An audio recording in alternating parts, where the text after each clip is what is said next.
주신 말씀은 구약성경 욥기서 31장 1절부터 8절까지에 기록된 말씀입니다. 구약성경 790쪽 욥기서 31장 1절부터 8절까지에 기록된 말씀을 우리 같이 한 목소리로 합독하겠습니다. 욥기서 31장 1절부터 우리 같이 합독합니다. 같이 봐요. 내가 내 눈과 약속하였나니 어찌 처녀에게 주목하랴. 그리하면 위에 계신 하나님께서 내리시는 분깃이 무엇이겠으며 높은 곳에 전능자께서 주시는 기업이 무엇이겠느냐. 불의한 자에게는 환난이 아니겠느냐. 행악자에게는 불행이 아니겠느냐. 그가 내 길을 살피지 아니하시느냐. 내 걸음을 다 세지 아니하시느냐.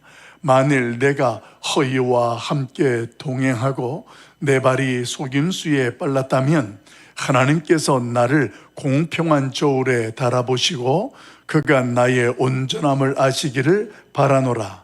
만일 내 걸음이 길에서 떠났거나 내 마음이 내 눈을 따랐거나 내 손이 더러운 것이 묻었다면 내가 심은 것을 타인이 먹으며 나의 소출이 뿌리째 뽑히기를 바라노라. 아멘. 코람데오의 신앙, 오늘 기록된 말씀을 중심으로 해서 코람데오의 신앙이란 제목으로 말씀을 잠깐 묵상하고 기도하려고 합니다. 여러분, 이 코람데오라는 단어는 라틴어입니다. 이 뜻은 하나님 앞에서라는 뜻을 가지고 있는데, 보통 우리가 이렇게 기독교에서 코람데오라는 말을 쓸 때 이게 갖는 의미가 있습니다. 그 첫째 의미는 하나님의 임재를 내가 항상 인식한다라는 것을 전제하는 의미를 포함하고 있습니다. 그래서 내가 하나님 앞에 선다라는 것은 어디에 있든지 항상 하나님이 함께 하신다라는 것을 내가 믿고 고백하는 의미가 있다라는 것입니다. 그리고 또 두 번째로 코람데오라는 말에 담겨있는 의미는 나는 어디에든지 누가 보든 안 보든 항상 정직하고 투명하다라는 것을 내가 원하고 있고 그렇게 살아낸다라는 것을 담고 있습니다. 그래서 코람데오 그러면 하나님의 임재와 투명과 정직 이런 것들을 다 포함하는데, 그러면서 결론은 뭐냐? 이 코람데오 신앙의 결론은 그런 모든 우리의 삶의 현장을 통하여서 하나님의 영광을 드러내는 것이다. 이게 정리되는 것이 바로 코람데오라는 단어의 뜻과 의미입니다. 그래서 우리의 신앙생활하면서 그리스도인들에게 있어서 코람데오 그러면 무엇을 의미합니까? 하나님 앞에서 저와 여러분이 신앙생활을 하고 있는 성도의 삶의 태도가 어떤 것이어야 되겠느냐, 이런 것들을 정리해 줍니다. 우리의 신앙은 이런 내용들을 정리하는 것을 포함하면 저와 여러분의 신앙은 하나님 앞에서 행할 때에 비로소 참된 신앙생활이 우리 안에 펼쳐질 수 있다는 것으로 분명하게 정리됩니다. 왜 제가 이런 말씀을 드리냐 하면, 사람 앞에서 혹시 어떤 목적 앞에서 행하게 되어지면 우리의 신앙생활이 참된 신앙생활이 되기가 어렵기 때문에 그렇습니다. 예를 들어서 우리가 세상 앞에 사람 앞에서 행하게 된다면 어떻게 됩니까? 인정받고 보여주기 위한 외식적인 신앙이 우리 안에 들어오게 되어 있어요.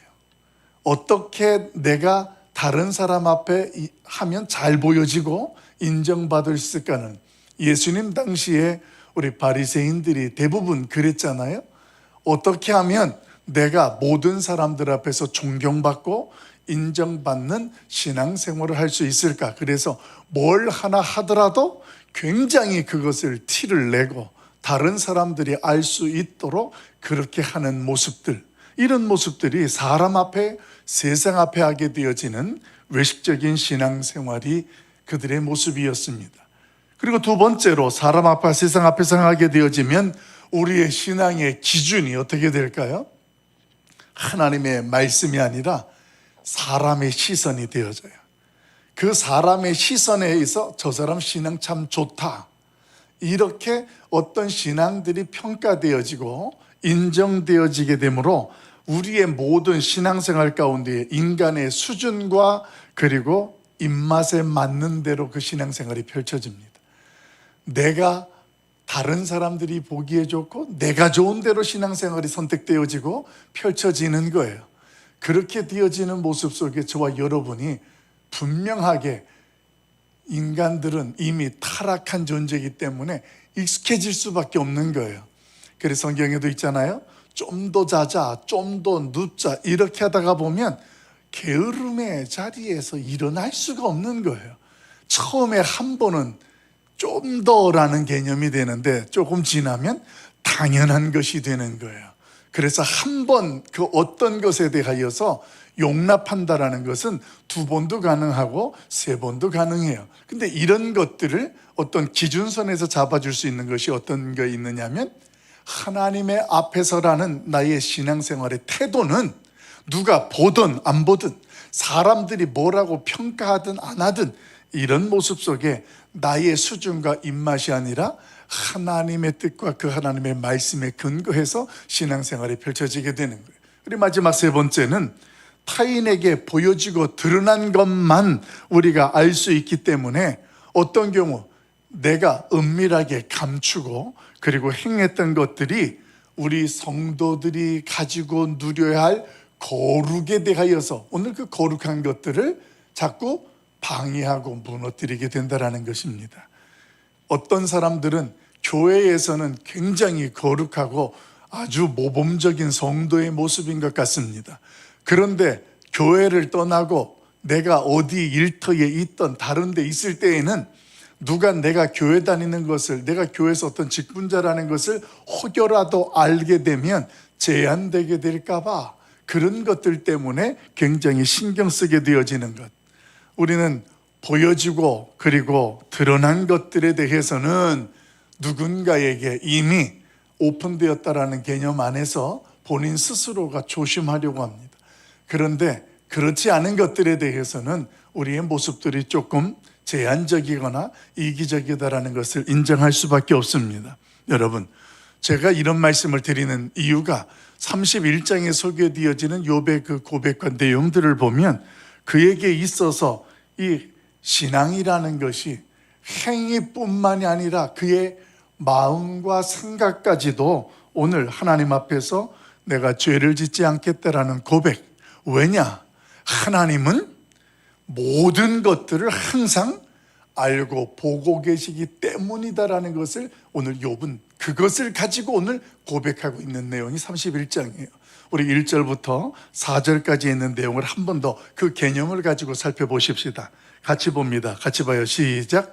내가 내 눈과 약속하였나니 어찌 처녀에게 주목하랴.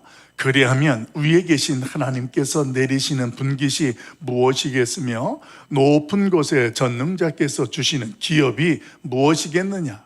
불의한 자에게는 환난이 아니겠느냐. 행악자에게는 불행이 아니겠느냐. 그가 내 길을 살피지 아니하시냐. 내 걸음을 다 쇠지 아니하시느냐. 아멘. 여러분, 이 말을 하고 있는 욥의 중심을 보십시오. 1절부터 이야기하는 것, 다른 사람들에게 드러나지 아니하는 것, 내가 처녀에 대해서 무슨 생각을 하고 내가 무슨 마음을 품든 간에 드러나지 않는 것들에 대해서 사람들은 알 수 없을 것입니다. 그런데 본인 스스로가 약속을 했다는 거예요. 어떤 약속일까요? 내가 하나님 앞에서 그런 음행적인 것들에 대하여서부터 다른 사람들에게 드러나지 않지만 그런 것조차도 내가 경계하고 그리고 그런 것들에 대해서 지키기로 약속을 했다라는 것. 그러면서 악한 자와 선한 자들에게 하나님께서 베푸실 것들이 있고 축복이 있는데 이런 것들에 대하여서 내가 어찌 알면서 그렇게 할 수 있겠느냐. 사랑하는 성도 여러분, 오늘 하나님 앞에서 참된 신앙생활은 사람의 눈을 의식하는 것이 아니라 불꽃 같은 하나님의 눈동자 앞에 서는 것, 이것이 저와 여러분의 참된 신앙생활이 되는 줄로 믿습니다. 이 시간에 우리의 훼손되어졌던 양심, 여러분, 양심이라는 것은 하나님께서 우리 인간을 창조하시고 우리에게 영혼을, 우리에게 코를 통하여서 생명이 되게 하신 이후에 고급스러운 영역을 하나 허락하신 것이 양심이잖아요. 이 양심이라는 것은 교회를 다니든 안 다니든 누구에게나 있는 거예요. 그런데 성경에서 에레미야에서는 그 양심을 두 가지로 나누죠. 어떤 양심이에요? 화인 맞은 양심이라는 표현이 하나 있어요. 화인이 맞았다라는 것은 이미 타락되어지고 죄악에 물들어서 아무리 이 화인을 맞았다라는 것은 무감각하고 이미 정해져 있다라는 개념이에요. 이스라엘 백성들이 하나님 앞에서 처음에는 선한 양심을 가지고 있었는데 우상 숭배를 하고 세상의 악에 익숙해지다 보니까 그 양심이 하나님의 말씀을 들어도 무감각해지고 둔탁해지는 거예요. 그래서 자신들의 양심의 소리를 못 듣는 거죠. 여러분, 양심이라는 것을 통하여서 하나님은 때때로 우리들에게 선이 무엇인지를 알 수 있도록 이정표 역할과 또 우리의 개념들을 다시 정리하게 해줍니다. 그런데 그것이 진정한 가치와 기준이 되지는 않아요. 양심이라는 것은 하나님의 선하신 뜻이 있는 하나님의 말씀으로 하나님께로 안내하는, 어쩌면 세상 사람들에게는 일반은 정적인 개념입니다. 기독교인들에게는 이제는 양심이라는 차원을 넘어서죠. 왜냐하면 우리의 죽었던 영혼이 살아난 이후부터 우리의 육체와 우리의 영혼은 하나님께서 우리를 다스리시고 주관하게 되기 때문에 그렇습니다. 그래서 우리는 양심이 아니라 내 안에 내주하시는 성령께서 우리를 이끌어 가시는 거예요. 우리를 깨닫게 하시는 거예요. 그런 것들이 오늘날을 세상 속에서 구별되게 하고, 그리고 하나님 앞에서 정결한 삶을 살아갈 수 있도록 돕고 우리를 인도하는 하나님의 능력이 되는 것입니다. 그래서 양심을 따라 사는 것은 일반 사회적인 사람들의 개념이라면, 성도들은 양심이 아니라 오늘 그 성령 하나님께서 우리에게 깨닫게 하시고 생각나게 하시는 하나님의 말씀, 그 인도하심이 저와 여러분이 그 하나님 앞에 서게 되는 거예요. 그래서 혹여 우리가 아직까지도 하나님 앞에서 믿음 생활을 한다 하면서도 하나님 앞에서라는 개념이 아니라 세상 앞에서, 사람 앞에서라는 그런 개념 속에 내가 물들어 있고 붙잡혀 있다면, 오늘 하나님 앞에서 우리의 화인 맞은 양심과 같은 세상 사람들에게 인정받아야 되고 그 세상 사람들에게 보이고 드러내고 싶어 했던 우리의 신앙의 일부분이든 그게 전부든 간에 하나님 앞에서 정결케 되어지고 십자가의 은혜로 새롭게 되어지는 역사가 우리 가운데 일어나기를 예수님의 이름으로 간절히 축원합니다. 여러분, 코람데오의 신앙의 시금석이라고 할 수 있는 것은 뭐냐면, 우리가 삶 속에서 아주 분명하게 드러납니다. 누가 보든 안 보든 간에 하나님 앞에 서는 모습이 1차적이라면 두 번째는 그 삶의 질과 내용에서 구별됩니다. 어떤 모습일까요? 하나님 앞에서 서 있는 사람은 약한 자나 그리고 물질 앞에서의 태도가 확연하게 구별됩니다. 약한 자 앞에 서는 자의 모습과 반응, 그리고 물질 앞에서의 그 사람의 행동들이 다를 수밖에 없다는 거예요. 우리 13절, 14절, 15절 말씀을 한번 보십시다. 13절, 14절, 15절 같이 봅니다. 시작. 만일 남종이나 여종이 나와 더불어 쟁론할 때에 내가 그의 권리를 저버렸다면 하나님이 일어나실 때에 내가 어떻게 하겠느냐? 하나님이 심판하실 때에 내가 무엇이라 대답하겠느냐? 나를 태 속에 만드시니가 그도 만들지 아니하셨느냐? 우리를 뱃속에 지으시니가 한 분이 아니시냐? 아멘. 여러분, 13절, 14절, 15절에 보게 되어지면 그 당시에 오늘 욥이 가지고 살아왔던 삶의 현실을 그대로 정리해주는 내용이 되어집니다. 욥은 이 거룩이라는 것이 개인적인 경건함에서 머무르지 아니하고 어디까지 나가느냐, 내가 살아가는 삶의 태도까지도 그 거룩함이 그대로 흘러갔습니다. 그것을 구체적으로 지금 설명하는 내용이, 당시 고대의 욥이 살던 시대에는 이 노예라는 개념이 물건 취급을 받던 시대였습니다. 그게 인격적이지 않았다라는 거예요. 주인과 종의 관계가 마치 이 종은 도구였습니다. 주인에게 필요한 물건 취급을 받았다라는 거예요. 그런 시대 속에서 지금 욥이 조금 전에 읽었던 13절, 14절 내용을 근거하면 어떻게 합니까? 자신은 욥에 대하여서 욥을 물건 취급하지 않았다라는 거예요. 그 종이 어떤 불평을 하거나 어떤 요구를 하게 되어졌을 때 그의 권리와 그의 인격을 존중해 줬다라는 거예요. 근데 그 이유를 성경은 지금 뭐라고 그가 고백하고 있느냐면, 나도 하나님의 손에서 지으신 바 된 피조물이고 저 사람도 하나님의 손에서 지은 바 된 피조물이니 하나님 앞에 볼 때에 저 사람이나 나나 어떻단 이야기예요? 동등하다는 이야기예요.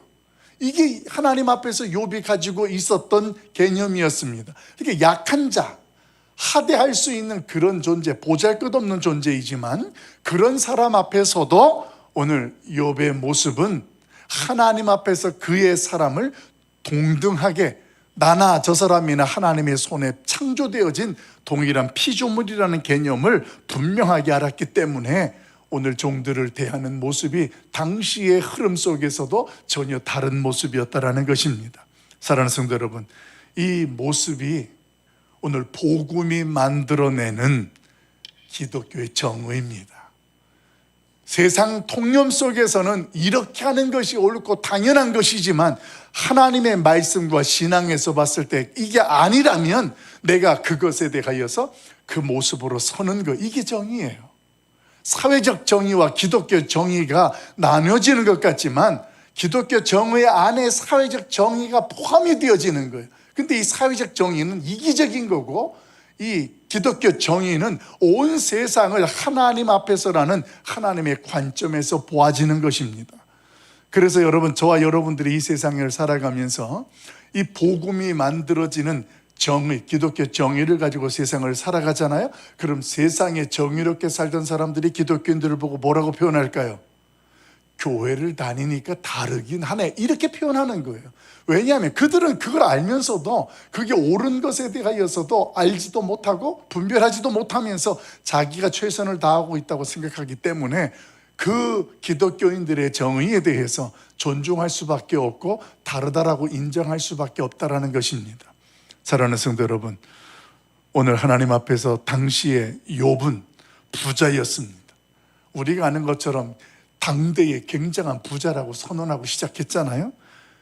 그는 그런 현실 속의 상황에 살고 있으면서도 하나님 앞에서 살았다라는 거예요. 사람들을 대할 때에도 내가 많이 소유했기 때문에 저 사람보다 내가 더 높다, 낫다, 귀하다 이런 개념이 아니었다라는 것입니다. 그리고 두 번째 중요한 것은 그가 재물을 자신의 소망으로 삼고 있지 않았다라는 것입니다.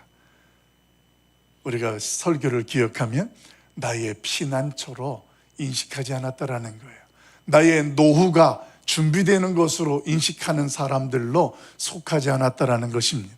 그러다 보니까 그 재물이라는 것은 욥이 유명한 고백을 하게 되죠. 우리가 묵상하겠지만 주신 자도 하나님이시고 취하신 자도 하나님이시다, 이런 고백이 나올 수 있는 거예요. 물질 속에 내가 매이면 그런 고백이, 만약에 내 물질이 거품이 되어지고 사라지는 현실이 되어진다면 어떻게 될까요? 아이고 하나님 왜 그러세요? 하나님 나 망했습니다. 왜 나만 이렇게 어려움을 겪게 하세요? 이렇게 매인 자는 거기에 끌려가면서 하소연하게 되는 거예요. 그런데 이것이 하나님께서 나에게 주셨던 것, 맡겼던 것이고 그 하나님께서 필요할 때 가져가셨다라는 것으로 내가 고백되어지고 깨달아지게 된다면 오늘 그 물질 때문에 내가 하나님 앞에서 그렇게 하소연하거나 절망적인 순간들을 취하지 않게 된다는 거예요. 우리는 그 욥의 모습에 대해서 이미 분별할 수가 있는 것입니다. 여러분, 오늘날 성도들에게 사탄이 가장 자주 사용하는 무기가 있어요. 그 무기가 뭐냐면 예전에는 명예였고요, 여자였고요, 이런 것들이 같이 공존했는데 요즘은 재물이랍니다. 이게 만몬이라는 이 돈이라는 재물이 사탄이 가장 이 시대의 성도들을 유혹하고 넘어뜨리기 가장 좋아하는 무기가 되었다라는 거예요. 어떻게 우리는 이 재물을 통하여서 우리를 유혹하냐면 재물이 우리에게 행복을 줄 수 있다라는 생각을 싹 집어넣어요. 그 행복과 함께 그 재물이 우리에게 안정감을 줄 수 있다라고 생각을 하게 합니다. 그래서 물질을 많이 모으는 일에 1순위가 되는 일이 되는 거예요. 그 물질 때문에 내가 다른 것들을 포기할 수 있게 만드는 거예요. 이게 1순위가 되는 거죠. 이것만 있으면 내가 행복할 것 같고 기쁠 것 같고 안정감을 누릴 것 같다라는 생각들과 상황들이 나에게 몰려들면서 우리 스스로가 어떻게 되어집니까? 점점점 그 삶의 1순위가 재물이 되는 거예요. 그래서 그 재물을 위해서는 한 번 이따금 내가 조금 더 자도 되고 내가 이따금 조금 더 그걸 행해도 된다. 어차피 단 한 번이고 어쩌다 한 번이고 뭐 나만 하는 것도 아닌데라는 이런 합리화적인 상황들이 우리 안에서 자리를 잡게 된다는 것입니다. 여러분, 오늘 이런 것들은 우리의 시선을 하나님에게서 빼앗는 결과가 된다는 것을 저와 여러분은 압니다. 내가 물질이라는 것이, 재물이라는 것이 기쁨이 될 수 있고 행복이 될 수 있고 안정감이 될 수 있다는 순간 속에 들어가면 하나님이 재물보다 작아 보여요. 그래서 잘 안 보여요.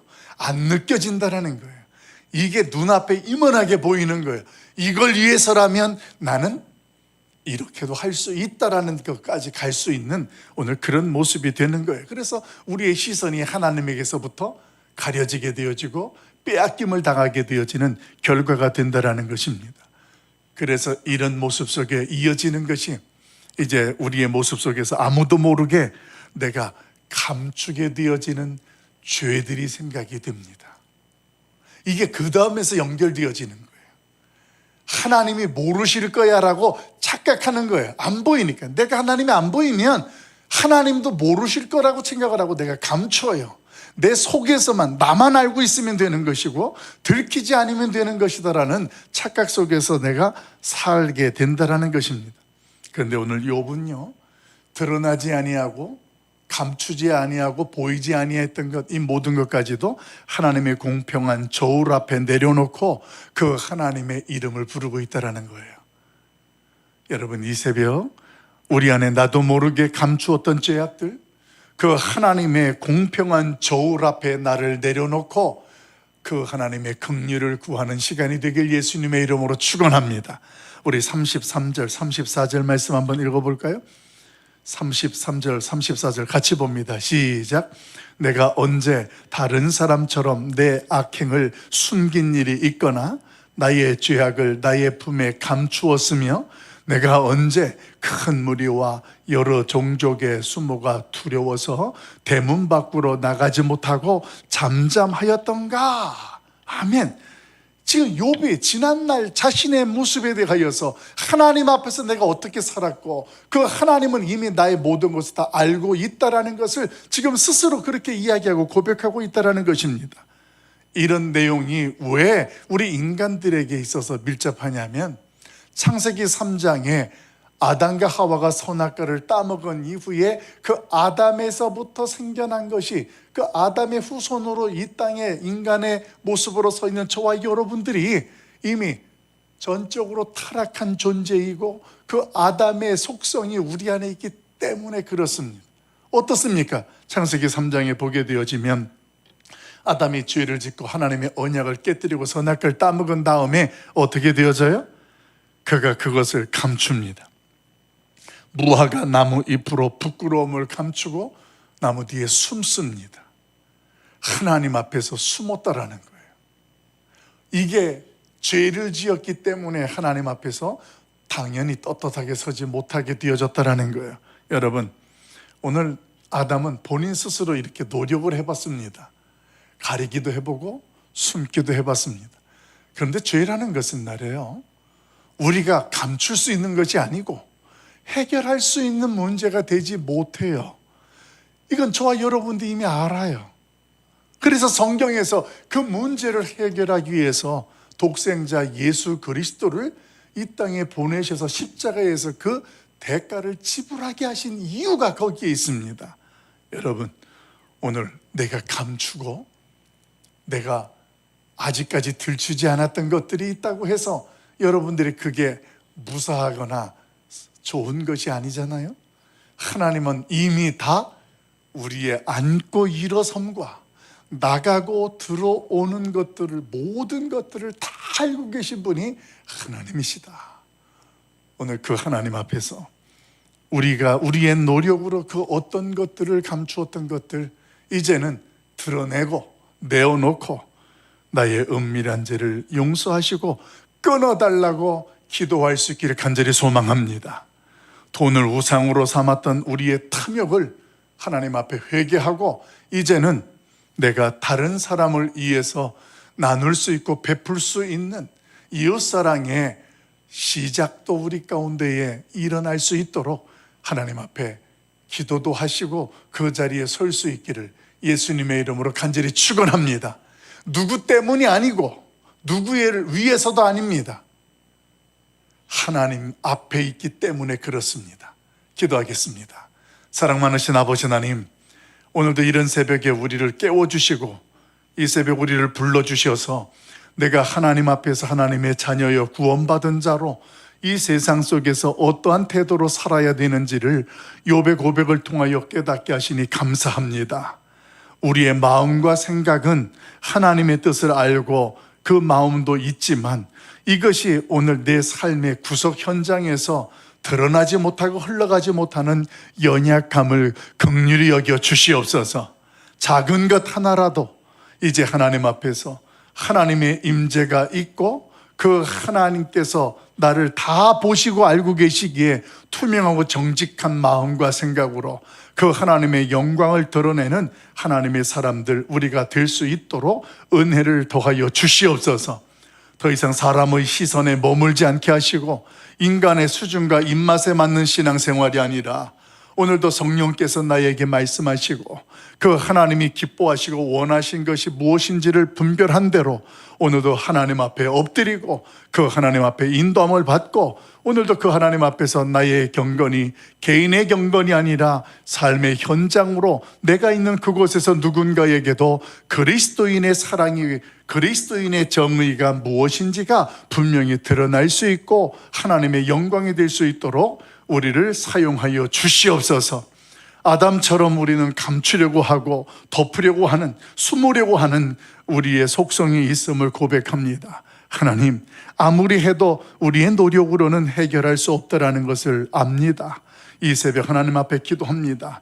나의 은밀한 죄를 용서하여 주시옵소서. 이제는 하나님 분별하고 끊어 주시옵소서. 돈을 우상으로 삼고자 하는 세상 속에 살다 보니 나도 모르게 내 안에 탐욕이라는 것이 들어와 세상의 가장 가치가 중요한 것이 무엇인지를 자꾸만 헷갈리게 합니다. 하나님, 우리로 하여금 분별하게 하셨으니 이제는 탐욕에서 벗어나 하나님의 선하고 의로우신 뜻이 무엇인지를 알게 하시고 이웃사랑에 대하여서 내가 마음을 열고 행할 수 있고 섬길 수 있는 하나님의 특별한 축복과 은총도 허락하여 주시옵소서. 특별히 질병 때문에 하나님 앞에 기도하는 자들 긍휼히 여겨주시고 무엇보다도 하나님 우리의 믿음과 신앙을 내어놓고 조금 더 하나님 앞에 성숙되고 신실하게 하나님 앞을 향하고 나아가고자 하는 갈망이 있는 자들에게는 성령 하나님께서 충만하게 하사 하나님의 은혜가 오늘도 그 인생 속에 가득 채워지고 그 하나님의 나라를 경험할 수 있도록 축복하여 주시옵소서. 오늘도 우리 함께 하신 그 하나님을 찬양하옵고 우리 주 예수 그리스도 이름으로 간절히 축복하며 기도하옵나이다. 아멘. 하늘에 계신 우리 아버지여, 이름이 거룩히 여김을 받으시오며 나라가 임하옵시며 뜻이 하늘에서 이루어진 것 같이 땅에서도 이루어지이다. 오늘날 우리에게 일용할 양식을 주옵시고 우리가 우리에게 죄 지은 자를 사하여 준 것 같이 우리 죄를 사하여 주옵시고 우리를 시험에 들게 하지 마옵시고 다만 악에서 구하옵소서. 대개 나라와 권세와 영광이 아버지께 영원히 있사옵나이다.